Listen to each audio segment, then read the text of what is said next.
આદિવાસી વિસ્તારોમાં ચાલતું મનરેગા કૌભાંડ મામલે ભરૂચ લોકસભાના સાંસદ મનસુખ વસાવાએ પોતાનું મૌન તોડ્યું છે અને ગાંધીનગર લેવલથી આ સેટિંગ ચાલતું હોય તે પ્રકારના આરોપો કર્યા છે। તેમણે એટલું જ નહીં, સત્તાપક્ષ અને વિપક્ષના ધારાસભ્યો પણ આ કૌભાંડમાં મળેલા હોય ત્યાં સુધીની વાત કહી હતી। ત્યારે જે રીતે મનસુખ વસાવાનું નિવેદન સ્ફોટક સામે આવ્યું છે તેના કારણે રાજકારણ ગરમાયું છે। આ મામલે ચૈતર વસાવાએ મનસુખ વસાવાને આ કૌભાંડ મુદ્દે જે વાત કહી છે તેને લઈને અભિનંદન પાઠવ્યા છે અને શું અપીલ કરી છે વિગતે વાત કરીએ। વૈષ્ણવજન તો તેને કહીએ જે પીડ પરાઈ જાનાને રે। નમસ્કાર દર્શક મિત્રો, નવજીવન ન્યૂઝમાં આપનું સ્વાગત છે। હું છું ફૈઝાન। આદિવાસી વિસ્તારોમાં દિવસોમાં મનરેગા કૌભાંડ ચર્ચાનું કેન્દ્ર બન્યું છે। દાહોદ, પંચમહાલ, છોટાઉદેપુર તેમજ નર્મદા સહિતના જિલ્લાઓમાં આ મનરેગા કૌભાંડ થયું હોય તે પ્રકારના આરોપો પણ સામે આવી રહ્યા છે। ત્યારે આ મામલે ભરૂચ લોકસભાના સાંસદ મનસુખ વસાવાએ મનરેગા કૌભાંડ મામલે પોતાનું મૌન તોડ્યું છે।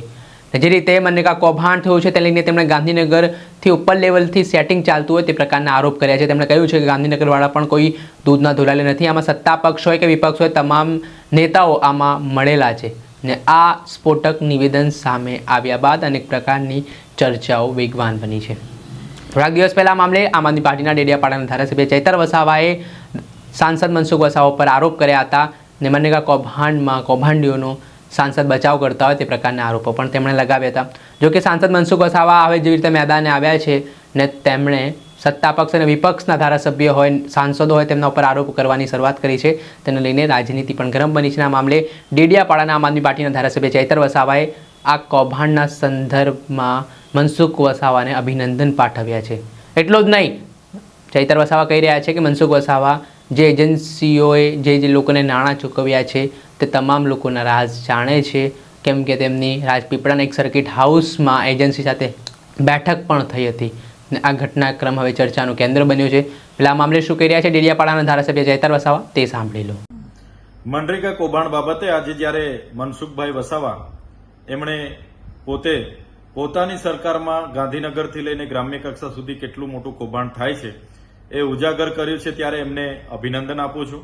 આ એ જ મનસુખભાઈ વસાવા છે જ્યારે 1 મહિના પહેલા આ મનરેગા કૌભાંડનું જ્યારે મેં પ્રેસ વાર્તા કરી હતી ત્યારે આ એજન્સીઓને બચાવ કરતા હતા અને આવું કોઈ કૌભાંડ અહીંયા થયું નથી એવી પોતાની વાત મૂકતા હતા। ત્યારે મનસુખભાઈ વસાવાએ કીધું કે મનરેગા કૌભાંડમાં જે પણ એજન્સીઓ છે એમને હું સારી રીતે ઓળખું છું। એમને હમણાં પણ સર્કિટ હાઉસમાં બોલાવી મેં મુલાકાત લીધી છે અને ગાંધીનગરના મંત્રીઓ, એમના સાંસદો, એમના ધારાસભ્ય, એમના સચિવો, એમના નિયામક, ડીડીઓ, ટીડીઓ સુધીના કેટલા લોકોને કેટલા હપ્તા અમને આપ્યા છે એની પણ સંપૂર્ણ માહિતી એમની પાસે છે એવી એમણે કબૂલાત કરી છે। ત્યારે મનસુખભાઈ વસાવા પર પહેલેથી જ આ માહિતી હતી અને આજે પણ છે। ત્યારે એમને વિનંતી છે કે આ તમામ પ્રકારની માહિતી જગજાહેર કરે। કોઈ પણ જિલ્લામાં જે પણ કૌભાંડો થયા છે એ કૌભાંડો એ એજન્સીઓને જ્યારે 2017 સુધી પંચાયતો પોતાની રીતે કામ કરતા હતા, ત્યારબાદ બચુભાઈ ખાબડ મંત્રી બન્યા અને એમના સાંસદોને સાથે રાખીને આ વિસ્તારમાં મટીરીયલ પૂરું પાડવાના નામે એ ચાહે જલારામ એન્ટરપ્રાઇઝ હોય, મુરલીધરન એન્ટરપ્રાઇઝ હોય, રાજ કન્સ્ટ્રક્શન હોય કે સર્વર્ણ કન્સ્ટ્રક્શન હોય, તમામ એજન્સીઓ લાવીને મટીરીયલ પૂરું પાડવાના નામે ટેન્ડરો આપવામાં આવ્યા। આ એજન્સીઓએ એક પણ કોરીમાંથી કપચી, લીજોમાંથી રેતી કે કોઈ દુકાનમાંથી સળિયા સિમેન્ટ લીધા વગર કે કોઈ જગ્યાએ એ મટીરીયલ પૂરું પાડ્યા વગર બોગસ રોયલ્ટી, જીએસટી વાળા બિલો મૂકીને કરોડો રૂપિયા સરકારી નાણાં પોતાના ખાતામાં જમા કર્યા અને એ નાણાં કેટલાય નેતાઓને, કેટલાય અધિકારીઓને એમણે વ્યવહાર કર્યો ને આ કૌભાંડ છેલ્લા 5 વર્ષ સુધી ચાલ્યું। તો આ એજન્સીના ખાતામાં 2500 કરોડ રૂપિયા જમા થયા છે। એની સઘન તપાસ થાય એવી અમારી માંગણી છે। સાથે સાથે આ એજન્સીએ જે પણ કૌભાંડો કર્યા છે એમાં આઉટસોર્સિંગ કર્મચારીઓને એમાં આરોપી બનાવવામાં આવે છે। કેટલીક જગ્યાએ પંચાયતો પર દોષનો ટોપલો ઢોળવાની વાત છે। ત્યારે આ એજન્સીએ મટીરીયલ પૂરું પાડવાનું હતું, નતું પૂરું પાડીને કૌભાંડ કરેલું છે। એટલે આમાં જે પણ ઉચ્ચ કક્ષાના અધિકારીઓ છે, જેમ કે નિયામક હોય, ડીડીઓ હોય, ટીડીઓ હોય, એના પ્રોજેક્ટ કોઓર્ડિનેટર હોય, એમના પર પણ કાર્યવાહી કરવામાં આવે એવી અમે માંગ કરીએ છીએ। આમાં મટીરીયલ પૂરું પાડવામાં પંચાયત કે સરપંચ ક્યાંય જવાબદાર હોતા નથી। એટલે જે પંચાયતો પર દોષનો ટોપલો ઢોળવાની વાત છે બિલકુલ પાયાવિહોણી છે. સાથે સાથે હમણાં જે તપાસ ચાલી રહી છે એમાં મોટા ગજાના મંત્રીઓ, સાંસદો, ધારાસભ્ય, એમના સંગઠનના માણસો ના નામો પણ બહાર આવે એવા છે અને મનસુખભાઈ પર માહિતી છે. ત્યારે આમાં મને લાગે છે આવનારા દિવસોમાં હાઈકોર્ટના નિવૃત્ત ન્યાયાધીશની અધ્યક્ષતામાં સીબીઆઈ, ઈડી અને જીએસટી વિભાગને સાથે રાખીને તપાસ કરવામાં આવે એવી અમારી માંગણી છે. જ્યારે પણ કોઈ વ્યક્તિ નાનો ગુનો કરે છે ત્યારે દાદાનું બુલડોઝર ત્યાં પહોંચી જાય છે, ગૃહમંત્રી શેખીઓ મારે છે કે કોઈને કોઈ ચમરબંધીને છોડવામાં નહીં આવે. ત્યારે મારે વિનંતી છે કે તમારો ઝીરો ભ્રષ્ટાચારની જે નીતિ છે એને સાબિત કરવા માટે, દાદાના બુલડોઝરનો પાવર સાબિત કરવા માટે ખૂબ સારો અવસર તમારી પાસે છે. આમાં તમે ઝીણવટથી, નિષ્પક્ષથી તપાસ કરાવો. જે પણ લોકો જવાબદાર હોય, તમારા સરકારના હોય, ચાહે વિપક્ષના હોય, ચાહે સંગઠનના હોય, ચાહે ગમે તે મોટા અધિકારીઓ, એના પર કાર્યવાહી કરી બતાવો એવી અમારી માંગણી છે. આજે મનરેગામાં કામ કરનારા કેટલાક એજન્સી જે છે એ જેમની તપાસ થઈ રહી છે. એટલે સ્વાભાવિક છે જિલ્લાના સંસદ સભ્ય તરીકે મારે જાણવું જરૂરી છે. એટલે મેં એમને સામેથી બોલાયા, કામ કર્યું હતું અને હું જાણવું પણ છે એમને. મેં બોલાયા અને રાજપીપળા કરજણ રેસ્ટ હાઉસમાં, સરકારી રેસ્ટ હાઉસ છે, કરજણ રેસ્ટ હાઉસને સરકારી રેસ્ટ હાઉસ છે ગુજરાત રાજ્ય સરકારનું. એમાં મેં એમના એક પ્રતિનિધિ હતા, એમને બોલાયા 1 મહિના પહેલાં ને એમને પૂછ્યું, ભાઈ સાચી વાત તમે કહો, જે છે તે તમે કહો કે આ કઈ રીતના શું છે. મને બહુ સ્પષ્ટ કહ્યું કે એમણે આ બધું સેટિંગ ગાંધીનગર લેવલથી હોય છે. ગાંધીનગરમાં બેઠેલા ગ્રામ વિકાસ વિભાગના જે પણ જવાબદાર લોકો હોય, કમિશનર હોય કે પછી મંત્રી હોય, આ બધા લોકોનું બધાનું સેટિંગ હોય છે. એજન્સીને કામ મળે ત્યાં સુધીનું સેટિંગ હોય છે અને ત્યાર પછી જિલ્લા વિકાસ અધિકારી હશે કે પછી ડીઆરડી નિયામક છે કે તાલુકાના અધિકારીઓ, આમાં બધા ઇન્વોલ્વ હોય. અને પદાધિકારીઓ પણ જે ચૂંટાયેલા પ્રતિનિધિઓ હોય, એમાં ધારાસભ્ય હોય કે જે પણ હોય, પાર્ટીના ઘણા બધા, દરેક પાર્ટીના લોકોને, બધા લોકોને આણે ફંડ આપ્યું, મને કીધું, મને યાદી બતાવી. એટલે આજે તપાસ, એટલે હું કહું કે તપાસ એવી રીતના થવી જોઈએ કે ઉચ્ચ કક્ષાની કમિટી બનાવે અને આખું એને પણ પૂછવું જોઈએ કે આ કોણ કોણ આમાં ઇન્વોલ્વ છે, કોને કોને એને ફંડ આપ્યું છે. શરૂઆત ગાંધીનગરથી કરે. ગાંધીનગરના દૂધે ધોયેલા નથી, તપાસ તો આપી દેશે, પણ પોતે પોતાના દેવા તળે અંધારું એ જોતા નથી. એજન્સીઓને મેં બોલાયા હતા, જે અલગ અલગ રીતના બોલાયા હતા અને જે તપાસ થઈ રહી છે જલારાય એજન્સી માણસને પણ મેં બોલાયો હતો અને કરજણ રેસ્ટ હાઉસમાં જાહેરમાં ખુલ્લી જગ્યામાં બોલાયો હતો અને મેં પૂછ્યું, જે મને કીધું એનું બહુ બધું કે જે તપાસ બધા મીડિયામાં બધા મોટી વાતો કરે, એ લોકોને બી હપ્તા મળ્યા છે, ટકા એમને પણ બધાને મળ્યા છે, કોઈ બાકી નથી. ભાજપ વાળો હોય, કોંગ્રેસ વાળો હોય, આમ આદમી પાર્ટી હોય કે બીજા કોઈ બી હોય, કોઈ બાકી નથી. એની પાસે આખી યાદી છે. એ તો એનો વિષય, મને તો કીધું, મને તો ખબર છે કોણ છે તે. જાઉં તો એકદમ મારે હું શું કામ, એમનો વિષય એ કે જે મને માહિતી આપી બધી, મને કીધું, મને એવું કીધું કે ત્યાં ગાંધીનગરમાં મંત્રીઓને કેટલા આપ્યા, સચિવોને કેટલા આપ્યા, કમિશનરને કેટલા આપ્યા, ડીડીઓને કેટલા આપ્યા છે. ભરૂચનો ડીડીઓ હોય કે પછી ડીઆરડી નિયામક હોય કે નર્મદાના કે પછી એને, અને બીજી એ પણ બાકી ગુજરાતમાં બાકીના બધા જિલ્લાઓમાં, પંચમહાલ, દાહોદમાં પણ આજ રહ્યું છે. ત્યાં એણે એવું કીધું કે સ્વર્ણિમ જે એજન્સી છે એનો કેમ તપાસ થતો નથી. દાહોદ ને પંચમહાલ વિસ્તારની અંદર સ્વર્ણિમ, મહીસાગરની અંદર સ્વર્ણિમ એજન્સી જે કામો કર્યા એ પણ તપાસ થવું જોઈએ. એને મને વાત કરી. મેં કીધું તમે માંગો તપાસ.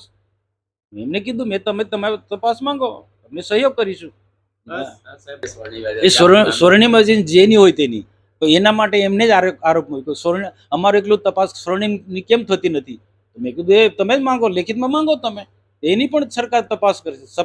સરકાર બિલકુલ પારદર્શક વહીવટમાં માને છે અને અમારા ગુજરાતના માનનીય મુખ્યમંત્રી તટસ્થ રીતના કોઈની સાથે અન્યાય નહીં થવા દે. એમાં સ્વર્ણિમ હશે કે જલારામવાળા હશે કે જે બી કોઈ હશે, એ મુખી હશે કે જે બી કોઈ હશે, બધાની તપાસ થતી. અને આખા હું પણ એમ કહું છું, સરકારને પણ કહું છું કે એટલા ભરૂચ, નર્મદાનો આખા ગુજરાતમાં તપાસ કરો.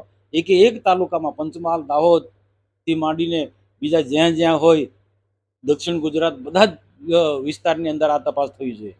એ એજન્સી પાસે લિસ્ટ છે, કોને કોને પૈસા આપ્યા છે.